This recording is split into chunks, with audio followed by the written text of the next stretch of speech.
parashiot left. Last week we read the Torah portion of Ki Tetzeh, of when the Jewish people go out to war, to conquer the land of Israel, and any war as well, as we learned. This week, the Torah portion is Ki Tavo. So after the war and the conquering, they come in the land of Israel. Ki Tavo el haaretz, they come to the land that Hashem prepared for Bnei Israel.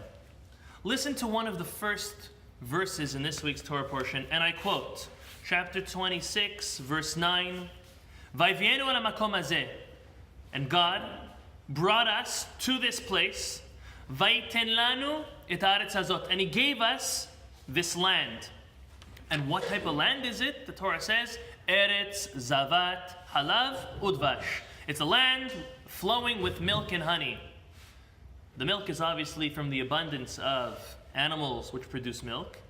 And the honey is not bees' honey, it's actually date honey. Because dates are one of the 7 species, fruits of Eretz Yisrael. And dates are sweet, very nutritious, and the land was flowing with sweet milk and honey, and it was a beautiful, beautiful blessing.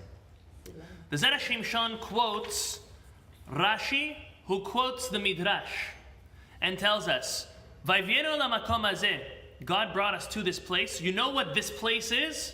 This place is actually the place of the Beit Hamikdash. And then, Vayiten lanu et haaretz hazot, and God gave us this land. That's Eretz Yisrael. That's what Midrash says. So Hamakom is the Beit HaMikdash, where the Beit HaMikdash stood or will stand. And this land is the land of Israel. The Zera Shimshon asks a fundamental question, just in sequence of things.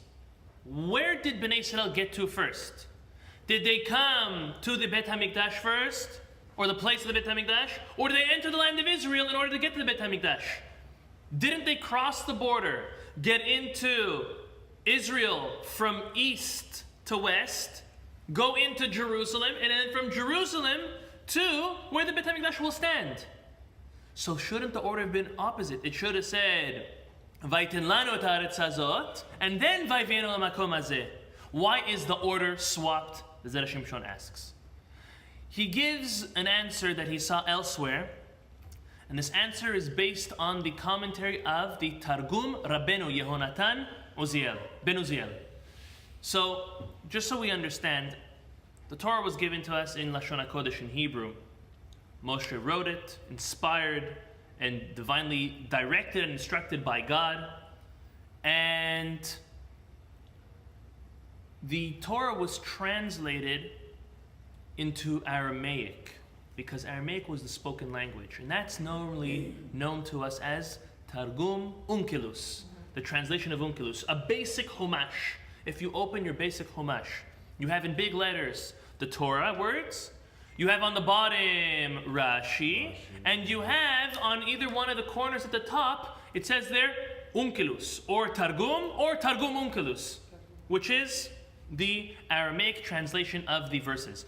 Generally speaking, between 90 to 95% of the time, Onkelos is just a word-for-word Aramaic translation of the Hebrew. There is sometimes he throws a little chidush, a little curveball, a little nuance. You got to be very, very exact when you're learning it to see if there's a difference there. But it's practically the same.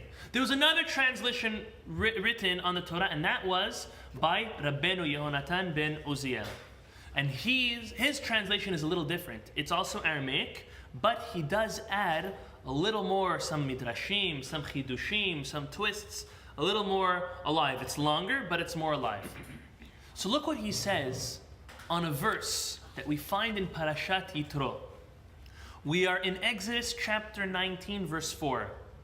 This is when God is telling the Jewish people, I'm taking you out of Egypt to bring you to Israel. Look what the Torah says. Atem ritem et asher asiti leMitzrayim. You saw what I did to Egypt, God tells the Jewish people. So come with me with faith and belief. And then God says, Va'esa etchem al kanfei nesharim. I'm going to have you on my wings, the same way as an eagle carries his or her young. I'm going to put you on my wings and bring you to Israel. Va'avi etchem elai, and bring you to me, God says.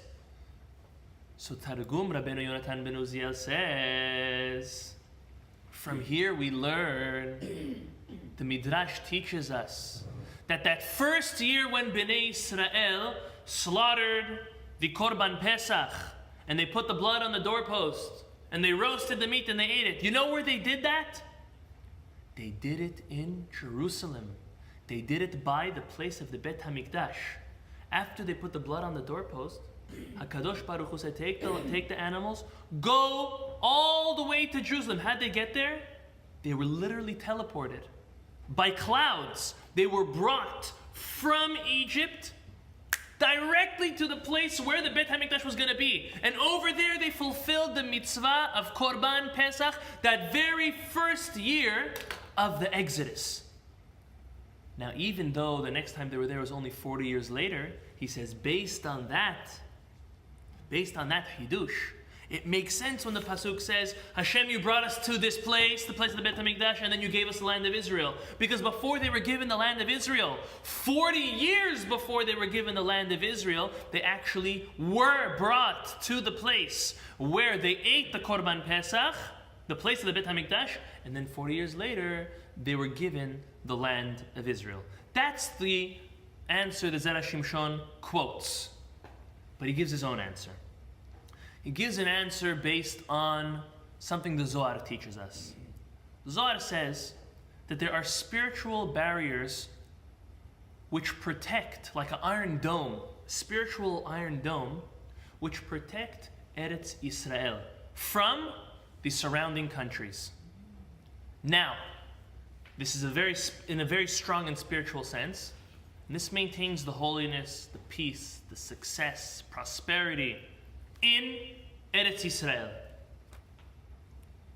However, this power of these barriers for Eretz Israel only started once Bnei Israel actually built the Beit HaMikdash, and unfortunately, they disappeared with its destruction of the Beit HaMikdash. So although nowadays we do see that Eretz Israel is blessed, it's definitely prosperous, it's definitely different than any other country in the region and in the world, but that is nothing like the blessing and the protection it had when the Beit HaMikdash stood. And according to that, the Zera Shimshon says, do you know when Bnei Israel were really given the land of Israel? That's after the building of the Beit HaMikdash, after they got to Makom Hazeh, and after they got to the Beit HaMikdash, and they placed it, and they built it. After that, then finally they were able to enjoy, prosper, and be successful in the land of Israel the way HaKadosh Baruch Hu intended on it. Now for us, to remind us and to think of the Beit HaMikdash, well, just a little over a month ago, we just went through Tisha B'Av, the 3 weeks preceding it, the week of.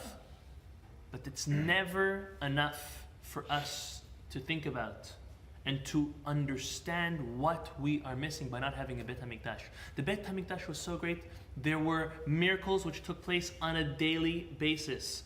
Not only did the Jewish people and the Jewish nation understand the great holiness and grandeur of God's presence here in this world, which is a connection between the spiritual world and the physical world, that was the Beit HaMikdash, the Goyim did too.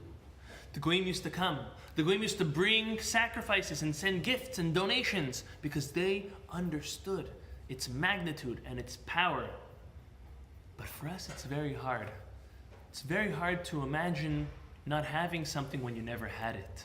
And that's what we struggle with today, and even in many previous generations. We never had it. We never experienced it. We don't even know what we are really missing. And therefore, we still need to dig deep into our hearts, deep into the words of our Chazal, of our sages, to really try to depict in our minds what it was like, what we're really missing, and what we're longing for.